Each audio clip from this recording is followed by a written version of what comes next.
Imagem. Nós recebemos agora há pouco a informação de que o nosso convidado de hoje... Bom, primeiro deixa eu contar para vocês uma história. Quando decidimos convidar o Fernando Lemos, conversamos muito com o Rubens Fernandes e sabíamos de que sempre há uma possibilidade de que uma pessoa de mais idade, 92 anos de idade, tenha algum imprevisto de saúde e não possa aparecer. Mas como não queremos de maneira nenhuma deixar de apresentar a obra do Fernando, toda a palestra foi preparada pensando na possibilidade de que, se ele não viesse, o Rubens faria uma apresentação do trabalho dele, que é magnífica, e nós o teremos aqui conosco com carinho que ele merece, porque ele o tempo todo quis vir. O médico dele na última hora disse que preferia, o cuidador dele falou que preferia que ele não viesse, porque com uma infecção urinária, alguma coisa bastante preocupante para a idade dele, e mesmo ele insistindo, o cuidador insistiu e nós também insistimos para que ele tomasse os cuidados necessários, tal. Mas eu vou comentar uma outra coisa, não é a primeira vez que acontece. Então, Rubens, uma salva de palmas para o Rubens Fernandes, por favor. Nós já tínhamos feito um ensaio disso há 2 anos atrás no MIS. Eu e o Rubens fizemos o mesmo discurso. A Isadora vai ajudar o Rubens aqui com as imagens. Nós já tínhamos passado por isso há 2 anos atrás e tínhamos feito um treinamento do plano B. Então isso aqui já é a sequência do plano B, está treinadíssimo, ensaiado. Eu queria dar um grande beijo, porque está sendo gravado isso, algum dia o Fernando vai, quando ele estiver lá com seus 100 e poucos anos, ele vai estar disposto e nós vamos olhar esse filme. Vamos lembrar dessa brincadeira. Então, um grande beijo ao Fernando Lemos, melhoras. Obrigado por ter tentado vir de qualquer maneira, Fernando.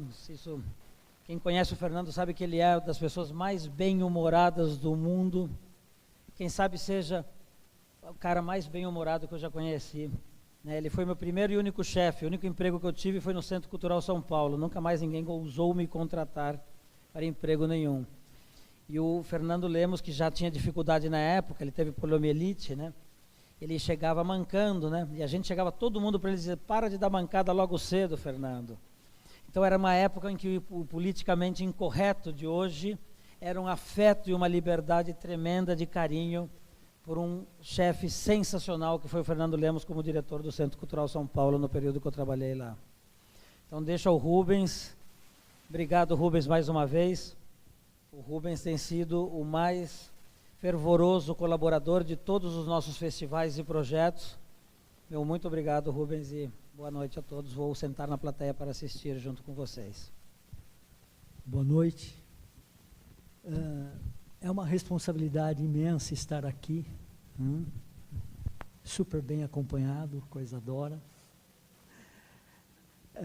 Quero agradecer o convite e o desafio que foi feito, né, porque, na verdade, o Iatan me ligou e falou: só você pode trazer o Fernando Lemos para o festival. Né, e eu convidei, ele estava realmente muito entusiasmado para vir, e infelizmente, né, a gente tem que considerar que nesse momento, né, aos 91 anos, né, infelizmente, ele não pôde vir.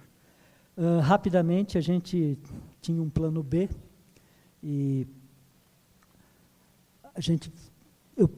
produzimos aqui, eu e a Isadora, uma projeção, né, e eu tinha preparado já coisas aqui. A minha função ia ser muito mais fácil, porque eu ia apenas provocar o Fernando, fazer uma apresentação e fazer provocações, né. Ainda ontem eu falei: eu espero que você esteja bem pilhado, né, para divertir aquela plateia toda.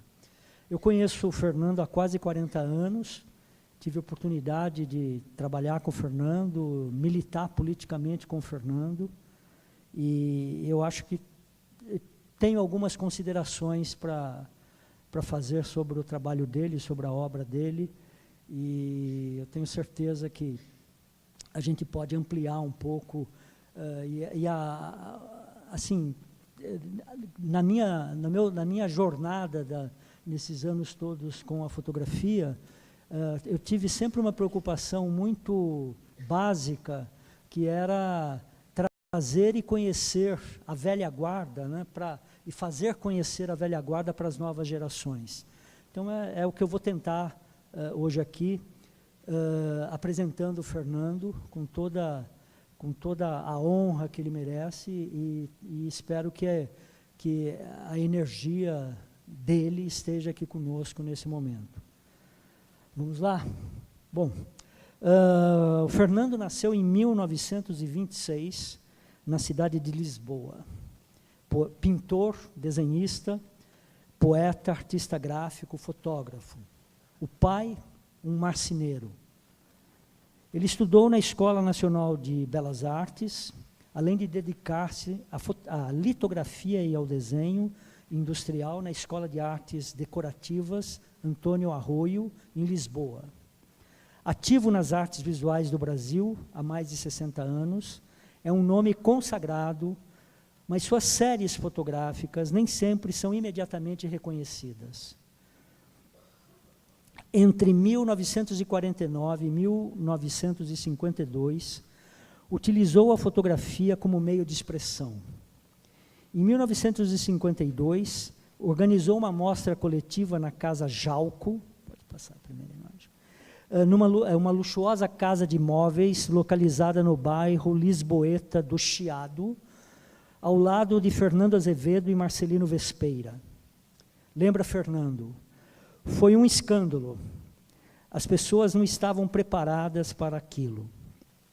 Era uma loja de móveis de um sujeito que caiu na besteira de emprestar as paredes para esse grupo. Entrou numa fria, porque os fregueses ficaram telefonando para reclamarem da mostra. A exposição aconteceu numa galeria de móveis nas proximidades da Escola de Belas Artes. Foi o primeiro estrondo que provocamos, diz o Fernando, nas artes visuais naquele momento. Os alunos passavam por lá e cuspiam, rasgavam coisas, insultavam a gente. A exposição ficou aberta durante 15 dias, e nesse que é um dos bairros mais elegantes de Lisboa. Quando acabou a exposição, nós lá alugamos um caminhão aberto e colocamos tudo na carroceria. Fomos para dentro da carroceria e colocamos uma faixa em volta do caminhão com letras garrafais. Voltem para casa, fiquem tranquilos, burgueses. E continuávamos a passear pelo bairro e tomando muita vaia no meio do caminho. Aconteceu de tudo, inclusive uma perseguição policial. As fotografias com poses pouco usuais e sobreposições de retratos de intelectuais, seus amigos, como os escritores Jorge de Sena, acho que pode virar, Jorge de Sena, Sofia Melo Breiner, e dos pintores, a Sofia é uma poeta, e dos pintores Maria Helena Vieira da Silva e Arpad Zenes, entre outros, que foram um marco na modernidade da fotografia portuguesa. A importância dessa exposição foi retomada apenas em 1974, após a Revolução dos Cravos.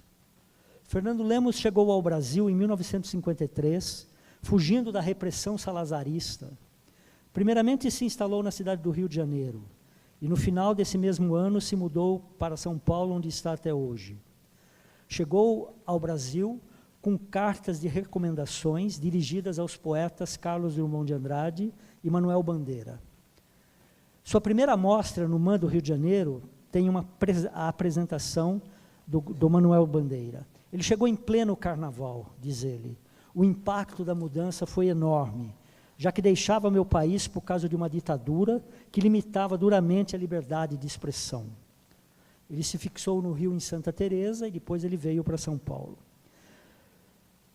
Antes, porém, em Paris, encontrou-se com Paulo Emílio Salles Gomes, crítico de cinema. Nessa ocasião, também teve contato, teve contato com o poeta surrealista Benjamin Perrin, e com o crítico de cinema André Bazin, e com o historiador de arte José Augusto França, entre outros, quando todos, esse grupo todo, eles andaram e tiveram a oportunidade de visitar inúmeros cineclubes em Paris. Também visitaram a casa da artista Maria Helena Vieira da Silva, oportunidade em que conheceu Man Ray. Dias depois, teve uma experiência com o artista. Man Ray utilizou sua câmera e Fernando Lemos utilizou a câmera do Man Ray. Uma boa lembrança, ele lembra, mas se fosse destacar suas melhores influências, ele prefere realmente fortalecer as influências de Mark Ernst, o expressionismo alemão e Marcel Duchamp. Fernando Lemos diz que a informação que chegava a Portugal nesse período era também muito escassa. Apesar de vermos uma sintonia do seu trabalho com as ideias de Morlinagem e Man Ray, principalmente, a modernidade fotográfica portuguesa é também tardia, como aqui a nossa no Brasil. Ele produziu essa série que estamos projetando entre 49 e 52, e por aqui, através do Fotocine Clube Bandeirantes, temos o aparecimento daquilo que mais tarde foi denominado de Escola Paulista, liderado por alguns nomes como Farcas, Geraldo de Barros, Germán Lorca, Marcel Giró, entre outros. Quero destacar que a produção de Fernando Lemos se assenta sobre um repertório mais erudito na história das imagens e na história das ideias. Não obstante, a precária circulação de informação sobre arte em Portugal, Lemos estava mais próximo geograficamente dos países onde a vanguarda fotográfica foi mais ativa e transgressora. Podemos talvez afirmar que, apesar de tudo, ele soube construir sua gramática, com uma poética própria, diferenciada, cuja singularidade foi reconhecida sincronicamente pelos seus pares, mas hoje é entendida como a mais radical fotografia daquele período em Portugal. Essas séries de fotografias realizadas nesses anos foi pautada pelo surrealismo.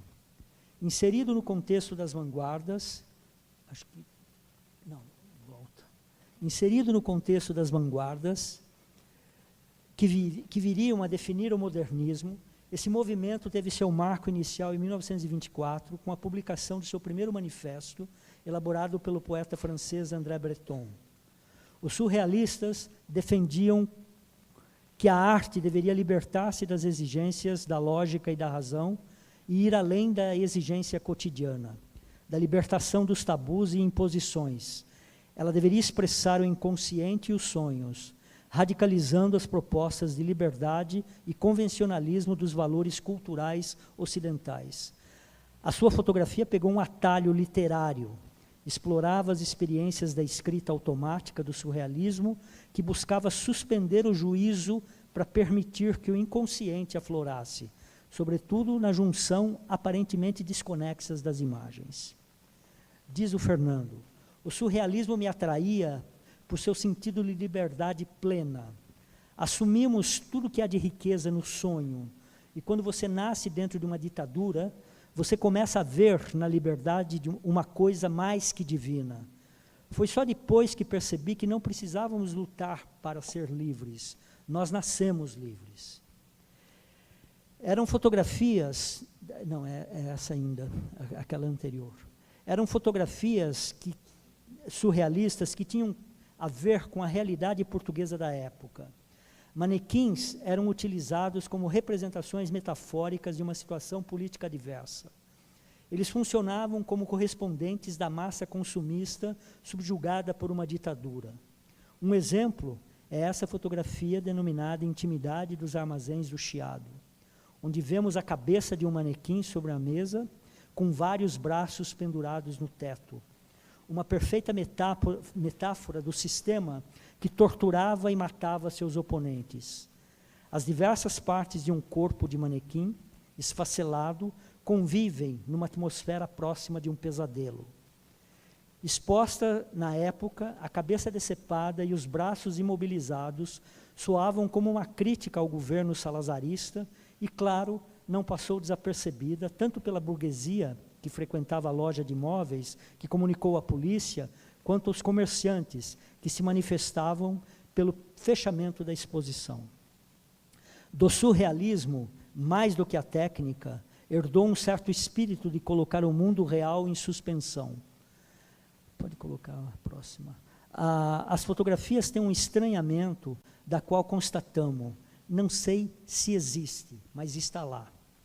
O escritor e amigo José Saramago, ao tentar definir suas imagens em 2001, afirmou: se tivesse que falar alguma coisa de suas fotografias, falaria em aparição.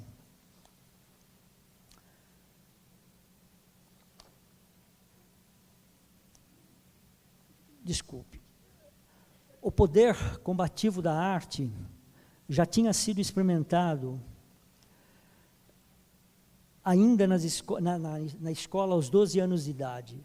Antes de sua austera professora entrar em sala de aula, ele preenchia toda a lousa com desenhos que ridicularizavam a sua formalidade. Claro, foi expulso da escola, mas com essa experiência adquiriu a consciência do poder da arte, como expressão e manifestação, como potência denunciadora do convencional para desmascarar o mundo adulto da formalidade.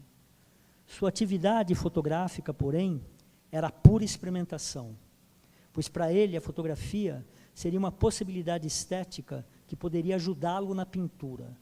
Para tanto, adquiriu aos 20 anos de idade uma máquina Flexaret, de origem tcheca, muito mais simples que a Rolleiflex, por exemplo. Mas tinha uma lente extraordinária. Em sua limitação tecnológica, permitia armar a máquina sem girar o filme. Fernando Lemos desenvolveu então sua técnica, com a qual era possível obter, no mesmo negativo, mais do que uma imagem, que podiam ser superpostas ou não.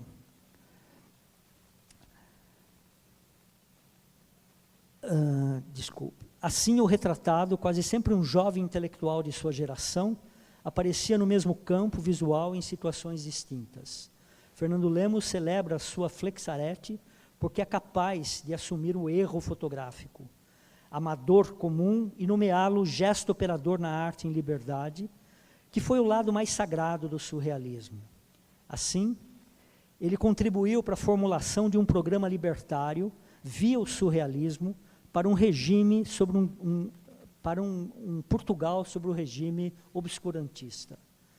A aparição, voltando às questões formuladas pelo Saramago, se refere exatamente à desocultação, que no sentido poético é antes de tudo uma estranheza.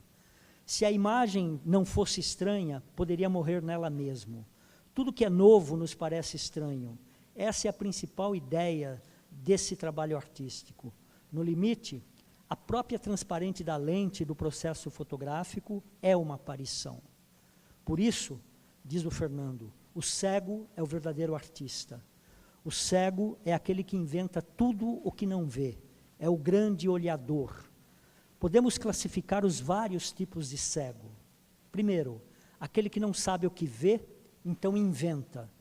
Segundo, o que tem imaginação e pensa que sabe o que vê.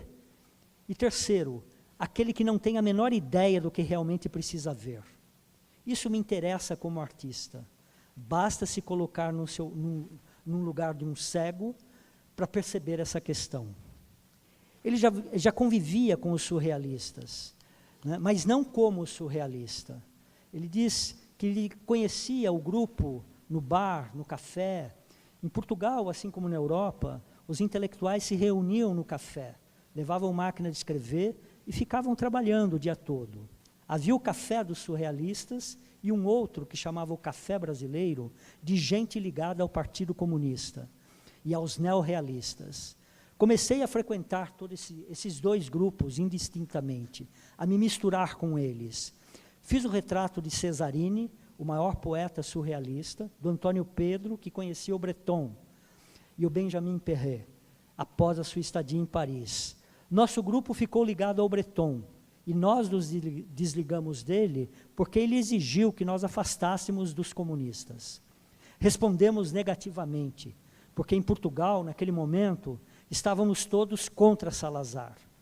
Nos encontrávamos nos cafés e nos lugares onde havia debates e palestras, e a gente odiava toda aquela formalidade e participávamos justamente para contrariar toda aquela gente. É bom lembrar, né, que esses problemas com André Breton acabou afastando esse grupo, né, do surrealismo francês. E é interessante porque ele diz assim: nós lhe dissemos que não cortaríamos ninguém, que o nosso adversário comum era a ditadura salazarista. Isso é coisa de francês. A França tem um luxo cultural de ser a França. Tanto que foi o grande corte do surrealismo com a França e restaram poucos contatos particulares. Continuando, ele diz: minha fotografia é quase primitiva, afirma o Fernando. Era preciso dar muita corda na sua flexarete para fazer avançar o filme. Foi essa limitação que lhe permitiu imprimir duas coisas sobrepostas, ou, para usar suas próprias palavras, era assim que pintava em cima das imagens. Ele explica que não fazia o truque de utilizar dois negativos independentes, usava a própria luz. Através da luz, tentava que uma imagem destruísse a outra, e era assim que pintava em cima delas. Não era sobreposição, era um desfazer. Ia à procura da coisa anterior e fazia pintura. Isso deu às suas fotografias uma qualidade fundamental de plasticidade que unificou a expressão do conjunto. Diz Lemos: sou um primitivo em relação à tecnologia em geral. Tive um laboratório no ateliê, mas em pouco tempo desisti do processo ao perceber que era uma questão de trabalhar em tempos que não eram os meus. A técnica exige um tempo e isso dava muito trabalho. Além disso, eu estragava muito material. Minha maneira de pensar estava associada ao ato de fotografar, de pintar e de escrever. Quando escrevo, sinto as imagens. A escuta também é muito importante para mim. Ver é uma forma de escuta. E a fotografia, como a poesia, tem uma escuta que deve ser explorada. Guernica, de Picasso, ou uma obra de Goya, também tem uma escuta. Trata-se sempre de uma maneira de escutar o outro, os outros. Não é apenas o olho, mas uma percepção mais ampliada. O som de um tambor foi a primeira manifestação da comunicação humana. O som do tambor era a fotografia naquele momento. O som era a imagem. Com sua flexarete não automática, ele escondia uma parte tomada e depois a repetia, como se estivesse pintando com tinta, com água, no mesmo negativo. Então vinha aquela aparição como resultado. Muitas vezes, sua fotografia se mostra como se estivesse querendo partir-se ao meio, para em outras vezes unir-se à fusão do tempo. Mesmo sem saber qual imagem viria a seguir, Fernando Lemos, com seu sistema de anulação ou de acréscimos cadenciados, decidiu manter-se pela descoberta de novas texturas dos organismos que a luz natural ou a luz de uma lâmpada e nada mais seriam capazes de propor. A operação de natureza simplificada pelo design da máquina, além de explicitar a complexidade da personalidade, oferecia variadas facetas de cada retratado. Passava longe, portanto, a ideia, tão em evidência na época, do momento decisivo bressoniano, abrindo possibilidades de leitura e interpretação. O que vemos nos retratos do Fernando não é mais a apreensão do instante, mas a somatória de diferentes momentos do mesmo personagem. Na verdade, diz Fernando, eu sempre estive ligado à política, ideológica e esteticamente às pessoas de minha intimidade. Acho que é a anterior. Não é? Isso. Não, a anterior ainda. Deixa eu ir. Meus amigos eram cúmplices afetuosos. Todos posavam com a mesma liberdade estética concedida ao autor, comprometido que estavam com o surrealismo experimental e com a invenção poética. Uma afronta aos conservadores de plantão que confinavam nosso país no escuro. A intenção desses retratos era revelar a cara de Portugal, através dessas pessoas inteligentes, desses artistas proibidos, descobrir a cara que nós portugueses tínhamos naquele momento sombrio. O retrato, como disse, não é uma máscara, pois mudamos nossa expressão a todo instante, subitamente e várias vezes. O cinema talvez seja o autorretrato do mundo, mas não é o nosso autorretrato, não é a nossa cara. A ideia que me moveu naquele momento foi juntar todas as pessoas e todas aquelas experiências e mostrar essa não máscara, essa não coisa. A pessoa que sofre nem sempre tem uma máscara do sofrimento. No limite, eu estava escrevendo um texto, elaborando uma descrição de cada um daqueles meus amigos que convivia conosco naqueles tempos. Uma descrição é uma fotografia. Aqueles retratos são contemporâneos do nosso tempo. Sem o surrealismo, não teria sido possível contestar e questionar o conservadorismo do regime ditatorial salazarista. Escreveu Paulo Herkenhoff, esses retratos, a invenção de uma lógica, no limite a invenção de uma lógica de justa posição da fotografia. Leva o olho a vaguear, já sem poder escapar da alteração, invenção, ampliação e superação dos jogos do código. Aqui fica claro a influência do Duchamp, citada anteriormente. Para Fernando Lemos, o nu descendo a escada explica tudo o que buscava na fotografia. Eu desmembrava o movimento, não usando os movimentos de uma pessoa correndo, mas como o próprio movimento da fotografia, com a matéria da qual é feita a obra.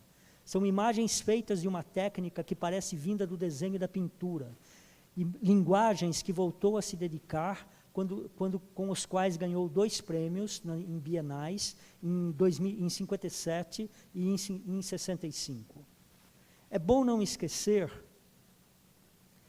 que, ao chegar ao Brasil, eu acho que a gente está bem desarticulado. Desculpa, gente, eu estou muito atrasado. Não, volta. 2. Mais um. Aí. Mais um. É bom lembrar que, quando chegou ao Brasil, a discussão sobre arte e fotografia estava engatinhando. Um pequeno conjunto de textos sobre fotografia experimental refletia essa questão. A gente tem um texto do Bardi, Pietro Maria Bardi, sobre o trabalho do Geraldo de Barros, um texto do Mário Pedrosa, um texto do Ferreira Goulart, publicado no Jornal do Brasil, e um ensaio, pelo mesmo Ferreira Goulart, sobre o trabalho do José Oiticica. Mais tarde, o Boletim do Fotoclube também trouxe os textos de Walter Zanini, Sérgio Millier, Frederico Moraes, Mário Pedrosa, Geraldo Ferraz. Seu autorretrato, é um dos mais intensos e magníficos da história da fotografia. Trata-se de uma brincadeira com a própria imagem.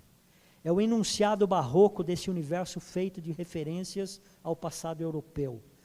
Fernando Lemos surge da fumaça, que traz cartas de tarô, uma lâmina e punhais flutuando sobre sua cabeça. Com frequência, essa realidade ancestral evocada por Lemos, como no retrato do Antônio Pedro, já visto, cuja silhueta é absorvida por centenários muros de campo. Trata-se de uma divisão que evoca Morandi, em que os homens e ambientes se confundem. Outro retrato revelador é o da Maria Vieira da Silva, acho que é esse, e da Nora Mitrani. O jogo de luz e sombra revela mais sobre Portugal do que qualquer exaustivo ensaio crítico. Metade do seu rosto, da Maria Vieira, metade do seu rosto é encoberto por sombras para valorizar seu olho direito e traçar uma relação analógica entre essa transparência orgânica e as zonas de luz de sua pintura. Outro exemplo é a Sofia Breiner, ao lado de lençóis dependurados num terraço em frente ao Tejo. Tudo funciona como numa composição mondrianesca. Lemos faz com suas fotografias uma conexão entre a herança barroca portuguesa e o modernismo.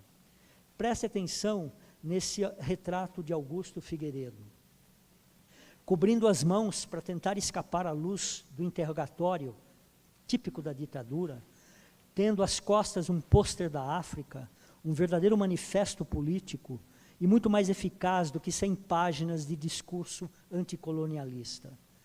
Estes amigos poetas, escritores, artistas, entre outros, e seus retratos feitos naquele período, tornaram-se marcos da modernidade portuguesa fotográfica.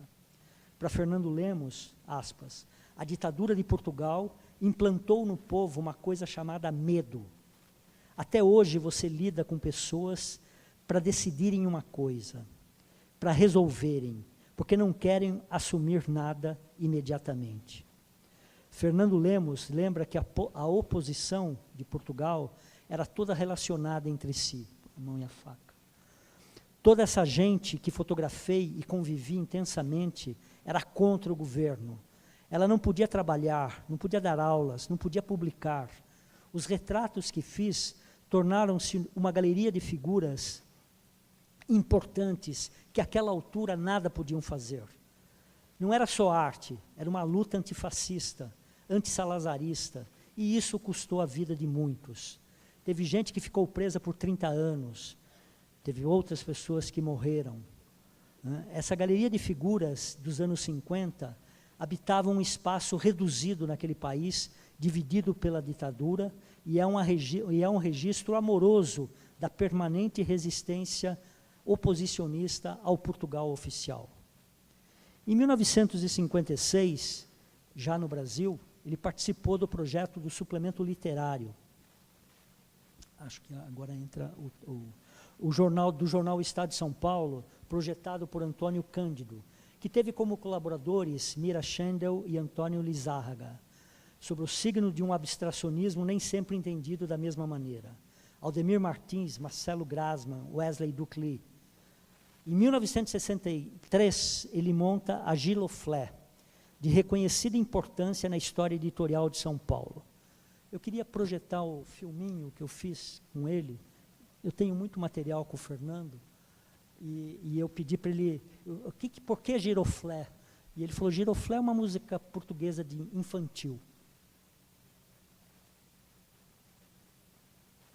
Fui ao jardim da Celeste, giroflé, giroflá, o que foste lá? Jardim da Celeste, giroflé, giroflá, o que foste lá fazer? Giroflé, flé, flá. É só isso. É o que foste lá fazer? Giroflé, flé, flá. É infantil e com uma certa maldade. Ambiente cooperativada que pudesse produzir literatura infantil, área bastante incipiente no país, no Brasil, naquele momento. Ele tirou esse nome de uma antiga cantiga de roda portuguesa. Fernando Lemos, Sidônio Muralha, velho amigo, grande poeta neorrealista português, comunista e, por ironia, diretor da Unilever no antigo Congo belga. Outro intelectual, Fernando Correia da Silva, todos portugueses, eles que criaram a editora. Depois de muitas reuniões, eles montaram um sistema cooperativado que teve adesão de muitos intelectuais e empresários ligados à cultura. Leon Pfeffer, Papel Suzano, por exemplo, acreditou no projeto e disponibilizou todo o papel para as primeiras edições. Publicou-se muitos intelectuais que nunca tiveram oportunidade de criar livros destinados ao público infantil. Paulo Emílio Salles Gomes, Cecília Meirelles, Carlos Drummond de Andrade e Vinícius de Moraes, que seria o último livro, que se propôs a criar um dicionário da travessura, infelizmente nunca publicado. Então é interessante a gente perceber essa versatilidade do Fernando em vários e diferentes projetos. Diz Fernando, fotografia como velocidade reguladora do espontâneo e memória, constante detalhamento dos segredos, são a massa de garantia de alta definição de um ato, um gesto ou um pensamento. Mas para um retrato, de uma pessoa ou objeto, é necessário ter-se no estudo do flagrante uma denúncia explícita, que lacre em imagem a prova desejada e decisiva para a sobrevivência. de imediato ao definitivo, porque a razão de ser e estar dessa pessoa, o objeto, nasce definida como um signo lavrado em múltiplas e várias particularidades reveladas. Acho que é outro. Não. É um nu ainda. Bom, nessa sequência de retratos, anunciava-se a pele de um tempo inédito e promissor, moldado na expressão que cada um dos personagens guardava em saudável intimidade, sonhos e devaneios, anseios e convicções, ideais e expectativas, estruturados por repertórios de mentes diferenciadas, comprometidas com o amanhã, que é o nosso hoje.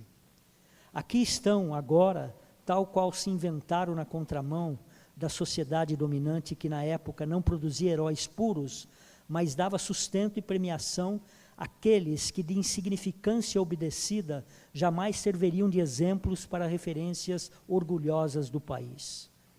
Cúmplices afetuosos, todos pousaram com a mesma liberdade concedida.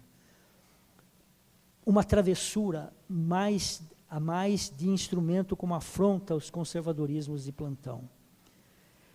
Suas imagens, seus retratos, são acúmulos de camadas, como um palimpsesto. Uma sobreposição que foi reforçada pela fotografia quando percebeu a riqueza das transparências de um negativo sobre o outro. Sua fotografia, particularmente nos retratos, traz a sobreposição de pelo menos duas camadas de imagem. Diz o Fernando, quando fotografamos uma pessoa, não estamos fotografando uma coisa fixa, uma máscara. Afinal, numa fração de segundo, tudo muda.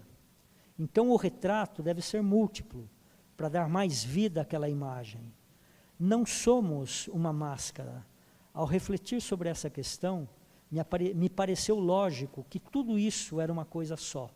A camada é, para mim, uma sobreposição, uma transparência sobre a outra. Para Fernando Azevedo, que foi o primeiro teórico que percebeu, ainda em 52, a potência da fotografia de Fernando Lemos, que era o suporte de uma recriação poética, que longe de incorporar a crença de uma máquina frente ao real, serviu-se dela para experimentar o sentido das coisas. O próprio artista descreve o sentido político da Mostra de 52 no contexto político da ditadura salazarista. De fronte às vitrines de vidro do magazine, espelhávamos nossa juventude cotidiana, ameaçada de repressão.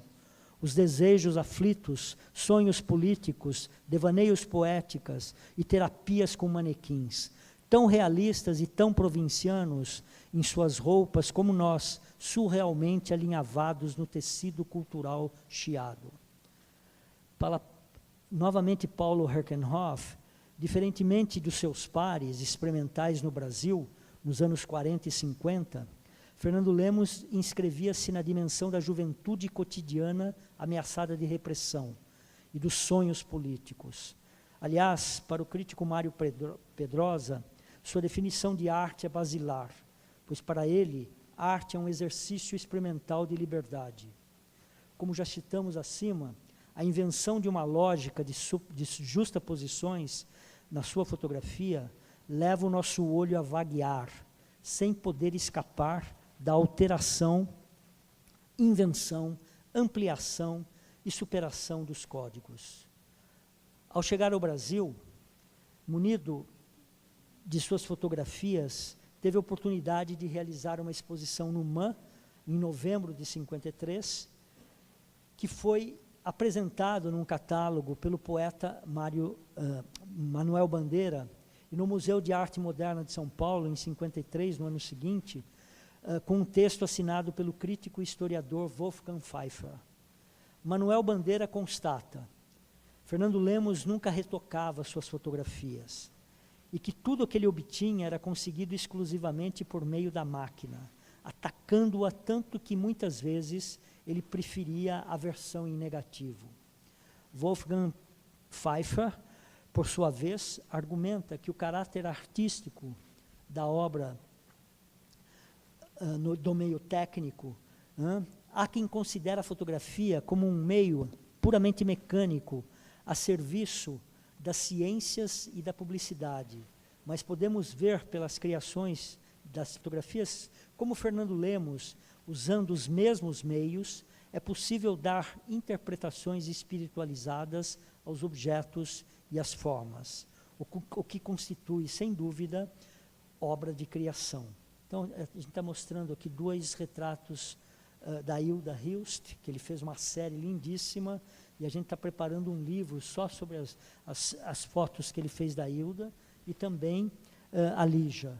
Né? E aqui eu fiz algumas aproximações entre o trabalho do Fernando e dos surrealistas europeus, para a gente ter uma ideia dessa sincronia que a gente que a gente pode eventualmente aludir. Então aqui um retrato, vamos passando. Depois aqui um outro nu negativado. Depois aqui as 2 portas de 2 artistas, de um artista surrealista e a do Fernando. Uma superposição. E esse nu. Então, há sim uma sincronia, uma fina sincronia, mesmo o Fernando nem sempre admitindo, mas evidentemente ele trabalhou com essas questões. No início dos anos 90, vamos tentar fazer uma breve regressão para ver que o Fernando estava absolutamente esquecido em Portugal, como artista e como fotógrafo. Essa série fotográfica tinha sido quase adormecida. Mas em 1990, Jorge Mulder, que é um fotógrafo e um curador importante, procurou o Fernando Lemos porque queria ver esse seu trabalho fotográfico, que conhecia apenas superficialmente. Ele atuava como diretor do Centro de Arte Moderna da Fundação Gulbenkian e falava-se muito dessa fotografia, e todos queriam, dos anos 50, e todo mundo queria fazer um livro, queria fazer exposições, e o Mulder fez o convite para o Fernando ir para Lisboa. O material foi impactante. O Jorge Mulder, ao perceber ali aquela potência e viu o que tinha que fazer, porque os negativos estavam maltratados, o Fernando foi encaminhado ao laboratório Chambre-Clair, na França, que é um dos grandes laboratoristas, que ficou pirado com a obra do Fernando e resolveu, então, assumir totalmente aqueles negativos e produzir uma série excelente de novas cópias. Após essa exposição, A Sombra da Luz, realizado no Centro de Arte Moderna José de Azevedo Perdigão, em 94, o trabalho do Fernando ganhou a Europa, vamos dizer assim. Em 94, Portugal foi a capital europeia da cultura, todo mundo olhando para Portugal, e a partir dessas iniciativas surgiram novos convites. Madrid, no ano seguinte, Porto, no ano 2000, quando ele recebeu o Prêmio Nacional da Fotografia, do Centro Português de Fotografia, à época dirigido pela nossa querida Teresa Cisa, França, Frankfurt, Moscou, Barcelona, entre outras grandes cidades europeias. A partir de um determinado... Tinha mais uma, A partir de um determinado... Desse momento, o Fernando, no começo dos anos 2000, ele se volta novamente para a fotografia. E, parodiando a ideia de ex-votos, ele publica uma série chamada Ex-Fotos. E essa série... É interessante o procedimento do Fernando. Ele vai realizar a série entre 2005 e 2009. O procedimento é muito diferenciado do procedimento anterior. E, por que não dizer, muito mais contemporâneo. Fernando Lemos, nessa época, ele começou a frequentar os laboratórios de fotografia de São Paulo, e ele começou a recolher o lixo dos laboratórios. E ele percebia que as pessoas chegavam para buscar as suas fotos e rapidamente editava as fotografias, e tudo aquilo que não era do gosto pessoal daquele daquele fotógrafo ia para o lixo. E ele levava as fotografias que, no entender dele, estavam em melhores condições. Foi aí, então, que o Fernando resolveu pegar essa série de fotografias coloridas, abandonadas nos laboratórios, e rejeitadas exatamente pelas pessoas que as fizeram, e retirar do laboratório e produzir, então, uma nova série. A gente tem aí 6 imagens que a gente pode ficar olhando para elas, e eu vou dizer aqui o que o Fernando diz sobre esse trabalho. Não existe nenhuma preocupação reconstrutiva dessas imagens e das suas expectativas através dessa intervenção.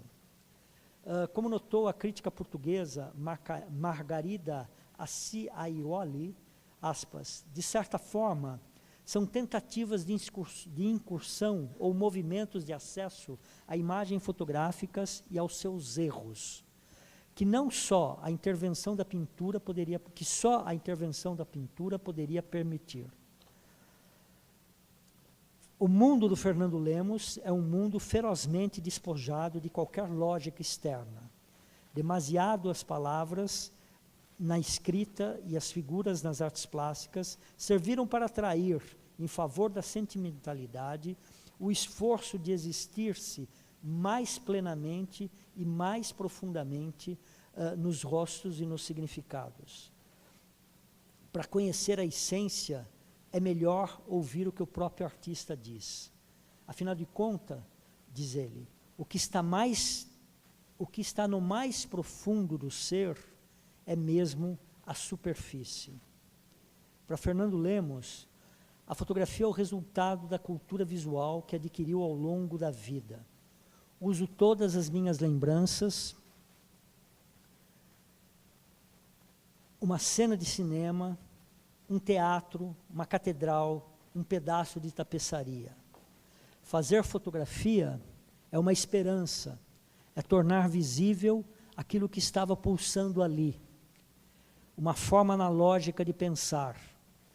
A fotografia não é um capricho, nenhuma invenção de ocasião. Ela é o resultado científico do desejo de desocultar as coisas.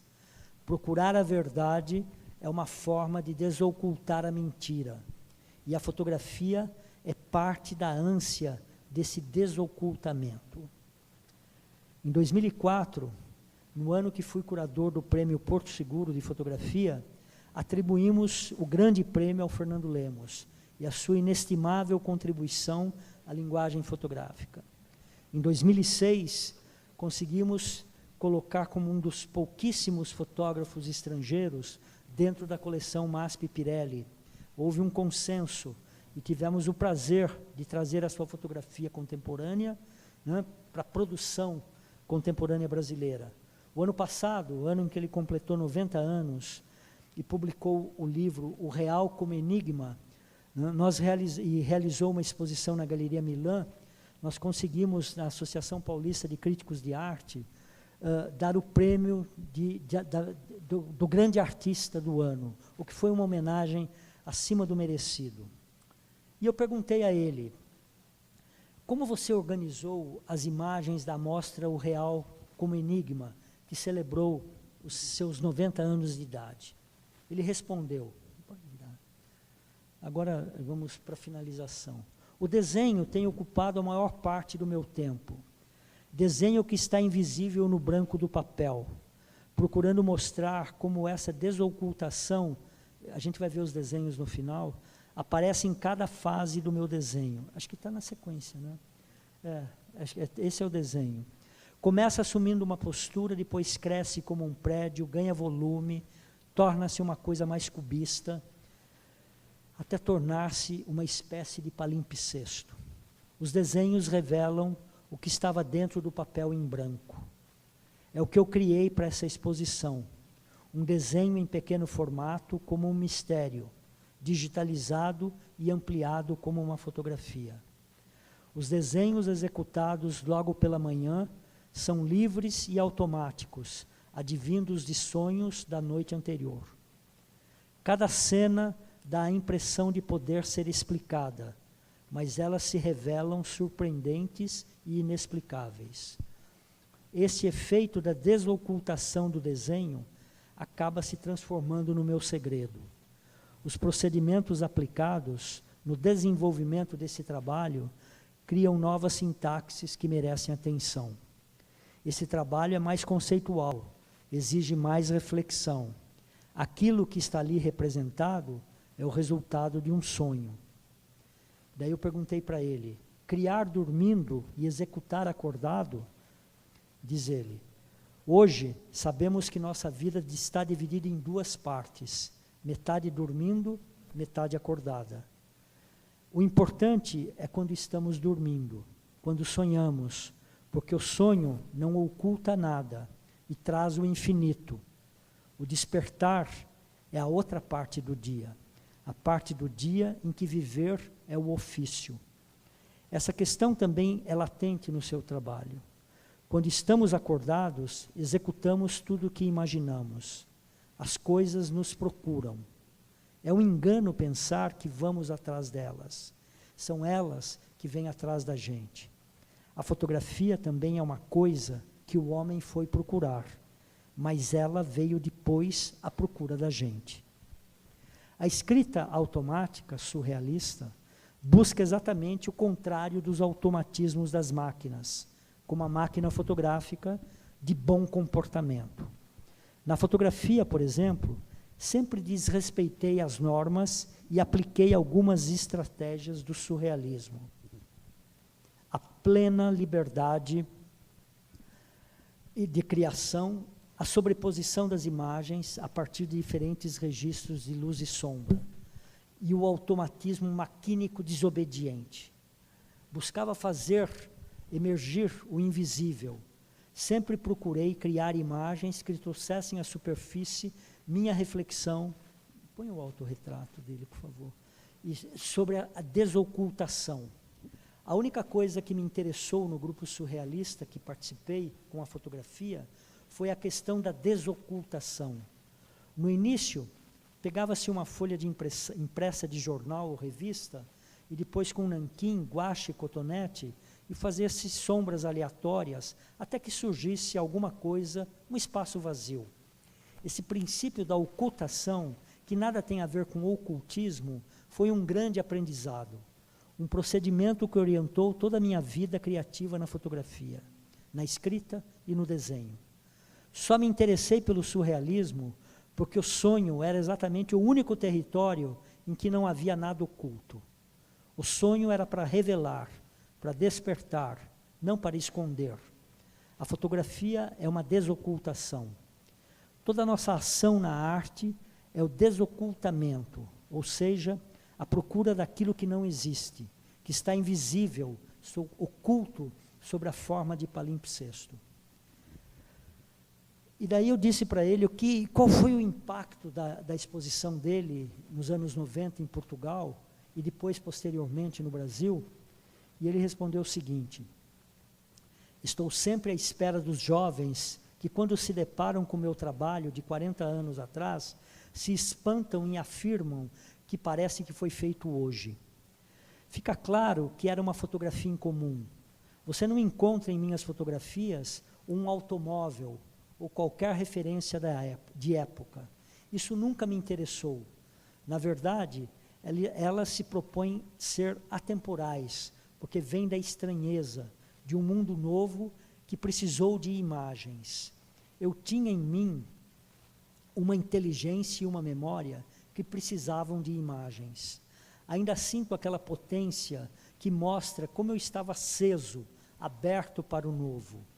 A descoberta da fotografia foi para mim, não um ponto final, mas o início da busca pelo estranho.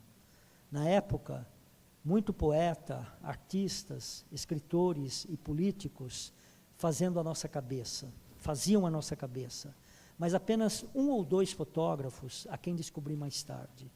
Naquele momento, eu era uma esperança, o que explica as cartas de recomendação que me trouxeram ao Brasil.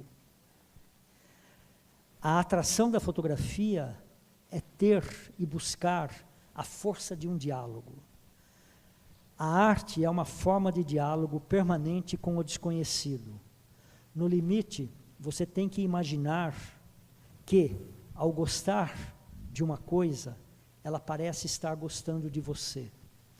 A veracidade de uma fotografia, cada vez mais me parece uma energia latente irresistível. Somos os intérpretes de tudo e os sábios do nada. O nada nos procura. Uma fotografia nos chama. Temos que ser atraídos para estabelecer esse diálogo. O diálogo é um enigma. Daí perguntei ainda para ele, né, porque numa das conversas que eu tive com ele, ele disse para mim o seguinte: a fotografia contemporânea, diante de tantas mesmice e repetição, é um cemitério. Não é memória, é esquecimento. E daí ele diz o seguinte: costumo dizer que a fotografia passou de uma miragem a uma execução. Assim como a arquitetura torna-se com o tempo uma lembrança, o esqueleto de uma época que passou, a fotografia também tem momentos cuja utilidade nos desperta inquietação. São imagens precisas, mas que representam algo que não reconhecemos. É um tempo que não é nosso, mas está lá. Isso é intrigante, mas ao mesmo tempo, não será isso a morte no sentido da extinção? Sabemos que a fotografia é uma arte, ela mesma eterna pela forma de nascer. A fotografia nasce como seu próprio registro e sua eternidade. O que nos prende é sentir fazemos parte dessa eternidade. Nascemos com ela como um condom visual rico. E a nossa vingança da morte, porque sabemos que não existe nada, nada mesmo, melhor do que a vida. Tudo que fazemos em vida é mais importante do que a morte. Então, a fotografia é uma vingança, uma forma de nos impormos ao mundo, e ao mesmo tempo uma defesa, uma forma de solidão e de cuidar da solidão. Quando vemos uma fotografia, despertamos algo que estava na solidão. A solidão é uma narrativa. Fotojornalistas e fotógrafos de guerra são o tipo de fotógrafos que nos oferecem essa solidão.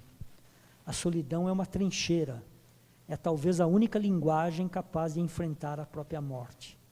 A visão nos dá nossa presença de vida.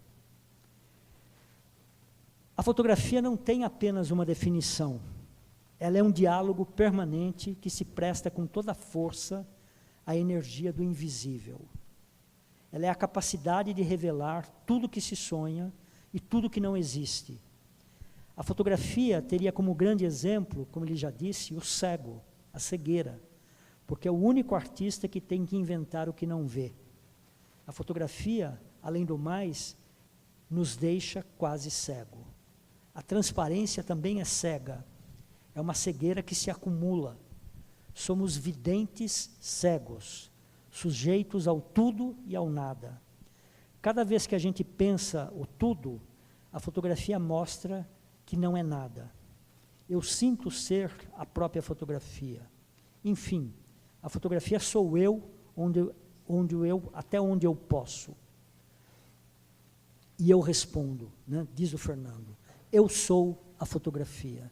E eu queria mostrar a última ceninha, uma última gravação, onde ele diz essa frase.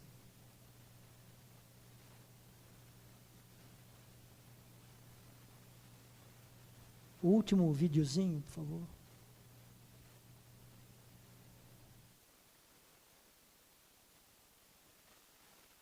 Afinal de contas, você é fotógrafo, pintor, ou escritor, ou poeta?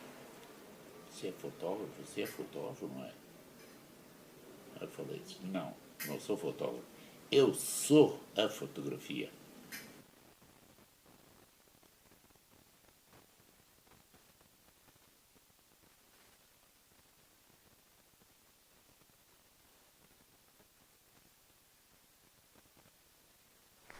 Trazendo na minha fala a voz do Fernando o tempo todo, né? dado conta de apresentar parte do trabalho do Fernando, que é, sem dúvida nenhuma, uma referência hoje na fotografia internacional, e que justamente foi realizada num momento de intensa opressão, né, numa ditadura salazarista, onde ele foi obrigado a deixar o seu país, né, e a fotografia foi uma espécie de válvula de escape. O Fernando é de uma incrível erudição intelectual, né, ele se conecta naturalmente com a literatura, com o cinema, com o teatro, onde ele teve todas essas experiências, né, com artistas, onde ele se conectou com uma rede de artistas absolutamente incríveis e que marca exatamente esse período entre os anos 53 e 54, em que ele chega ao Brasil, num determinado momento, até o final dos anos 60, né, com AI-5, e depois o resgate. Foi exatamente, eu conheci o Fernando no final dos anos 70, início dos anos 80, onde foi criado um grupo de cultura para pensarmos a cultura naquele momento, né, pensarmos a cultura de um governo eventualmente eleito democraticamente, que foi, nos anos 80 foi uma eleição indireta, mas na sequência nós tivemos a primeira eleição direta, para governador, pelo menos, né, onde a gente montou um núcleo de cultura importante, e o Fernando teve a incumbência de dirigir o Centro Cultural São Paulo, e a gente teve uma experiência muito forte ali, muito importante, né, onde fortaleceu, inclusive, esses vínculos que eu estabeleci com o Fernando. Eu não sei se eu estou, assim, capacitado para responder eventuais dúvidas, mas se alguém quiser fazer alguma pergunta ou alguma colocação, eu acho que seria interessante.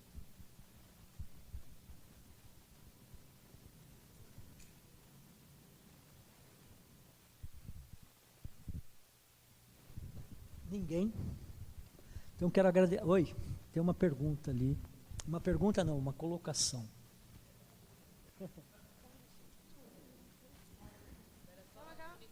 O microfone. Em parte você já respondeu a minha pergunta, mas se você pudesse desenvolver um pouco mais, como foi a sua aproximação a ele e à obra dele? Você deu uma introduçãozinha, mas se você pudesse falar um pouco mais sobre isso. Nesse final dos anos 70, início dos anos 80, o Fernando Lemos, né, no grupo que eu estava articulado, nesse momento eu criei um espaço de fotografia na Pinacoteca do Estado, chamado Gabinete Fotográfico, e o diretor da Pinacoteca era o Fábio Magalhães, e por ali passavam muitos artistas, né, e eu conheci o Fernando ali como um artista gráfico, um desenhista, um pintor, né, e eu nunca me passou pela cabeça Fernando Lemos fotógrafo. Quando nós montamos o gabinete fotográfico, o Fábio Magalhães falou várias vezes: você tem que conhecer o trabalho do Fernando, a fotografia do Fernando é incrível. Mas isso escapou, confesso que escapou, e outras urgências impossibilitaram essa aproximação. Quando o Jorge Mulder veio para o Brasil para conhecer o trabalho do Fernando, eu me aproximei do trabalho do Fernando. E daí eu fiquei absolutamente atônito, fascinado. E queria mostrar, evidentemente. Só que aí a prioridade do Fernando, inclusive prioridade política, era mostrar em Portugal, não no Brasil. Quando nós organizamos o primeiro mês internacional da fotografia, em 93, o NAFOTO, Núcleo dos Amigos da Fotografia, eu cheguei no Fernando e falei: vamos fazer uma exposição. E daí ele falou assim: fale com a Fundação Gulbenkian. Só que na época a Fundação queria $15 mil para a gente trazer a exposição. E nós não tínhamos esse dinheiro, então a gente não mostrou o trabalho do Fernando em 93. Então demorou um certo tempo para o trabalho do Fernando realmente entrar no circuito da fotografia brasileira, né? Ele só entrou no final dos anos 90. Mas eu conheci o trabalho do Fernando exatamente junto com o George Mulder, né, em 91, mais ou menos, aproximadamente, quando o Jorge começou a vir para cá. Fizemos uma exposição do George Mulder no MASP. Na época, o Fábio Magalhães era o diretor do MASP, eu era o curador de fotografia, e fizemos uma exposição do George Mulder. Conheci o trabalho do Fernando, mas, infelizmente, o trabalho do Fernando só foi exibido no final dos anos 90. Acho que respondi. Mais alguma pergunta?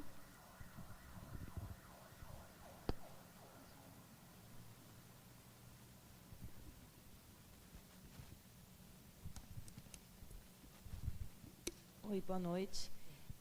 Eu não sei, você o conheceu depois, mas eu fiquei curiosa para saber se ele teve alguma produção fotográfica ou artística durante a nossa ditadura aqui antes, no começo. Foi logo que ele chegou, não é isso? Aqui, logo em seguida, a gente entrou nesse regime. Então, eu queria saber se você tem como falar um pouco sobre isso, essa produção dele, sair de lá de uma ditadura, cair em outra aqui, o que ele produziu ali. Ele sempre fala que esses 10 anos que ele ficou no Brasil, né, final de 53 até 64, foram assim, de uma explosão, porque a luz era diferente, as pessoas eram diferentes, a liberdade era diferente. Ele ganhou 2 prêmios na Bienal, ele foi ilustrador da Manchete, ele escreveu no Jornal do Brasil. Enfim, ele teve uma produção muito intensa em outras áreas, no desenho, na ilustração e na pintura. Mas ele não teve uma produção fotográfica que pudesse ter uma dimensão como essa que a gente viu aqui. Ele tem sim uma produção, ele fotografou os filhos, tem fotos lindas da família, e a Teresa Cisa, nós estamos planejando, via Teresa Cisa, que é essa curadora portuguesa, fazer um conjunto de imagens que ele montou um livro, né, que nunca foi realizado aqui no Brasil, mas ele queria fazer através da Giroflé, né, e ele montou esse livro. A Teresa quer publicar, ainda tem o desejo de publicar, né, com essas imagens familiares e dos filhos, crianças, correndo com liberdade por esse país. Né, mas não existe uma produção idealizada pelo Fernando. É só essa última série das ex-fotos, né, que ele vai ter um procedimento contemporâneo, porque ele vai se apropriar de imagens que não é dele e vai tentar desocultar, né, simbolicamente, surrealisticamente, aquilo que não está exposto, mas está dentro daquela imagem que ele procurou fazer, que ele procurou trazer. Mais alguém?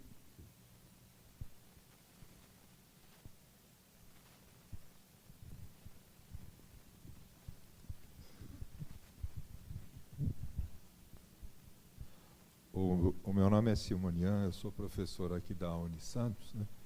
E eu queria agradecer a aula que vocês deram para nós aqui, principalmente para esse momento que nós estamos passando, né? Que é um momento que talvez a gente precisa também de uma alternativa surrealista para viver onde nós estamos vivendo. Né? A Carta Capital dessa semana noticiou que a renda de 6 brasileiros, ou 6 pessoas que moram aqui, ou 6 brasileiros, é a mesma de 100 milhões de brasileiros, né? A gente vive um momento muito tenso, né? Então, essa chamada que você fez ao surrealismo aí, talvez seja muito estimulante para nós encontrarmos alternativas. Obrigado. A ideia de fechar o evento com o Fernando foi justamente essa, né?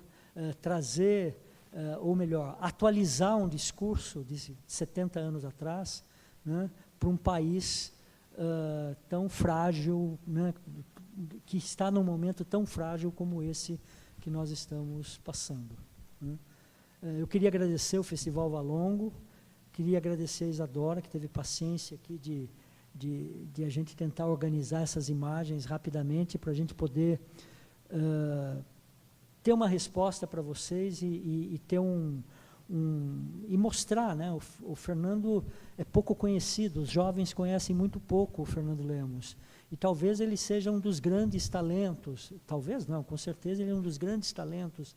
E por absurdo que possa parecer, essa é uma pergunta que eu sempre faço para ver se ele tem uma outra resposta, mas ele ainda não me deu a resposta que eu gostaria de ter, é por que ele não se conectou com o movimento fotoclubista no Brasil, né? Porque nesse período, 53, 54, o fotoclube estava, assim, não explodindo, mas já tinha passado através do fotoclube, já tinha sido exibido em 49 o Thomas Facas no MASP, em 51 o Geraldo de Barros, em 52 o Jarman Lorca. Quer dizer, existia ali um embrião de modernidade que tinha tudo a ver com essa fotografia que o Fernando estava promovendo, mas não houve conexão, e eu tenho quase certeza que por questões políticas, porque o Fernando se aproximou da esquerda brasileira, ele foi apresentado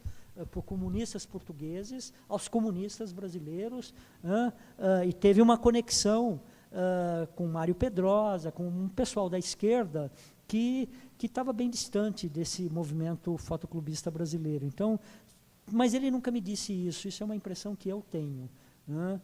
Mas é uma tese, né? É uma tese interessante para a gente pensar, né, e desenvolver, né? Então, queria agradecer mais uma vez, então, a oportunidade de estar aqui com vocês, coisa adora, a produção do festival, e vida longa ao Festival Valongo. Muito obrigado.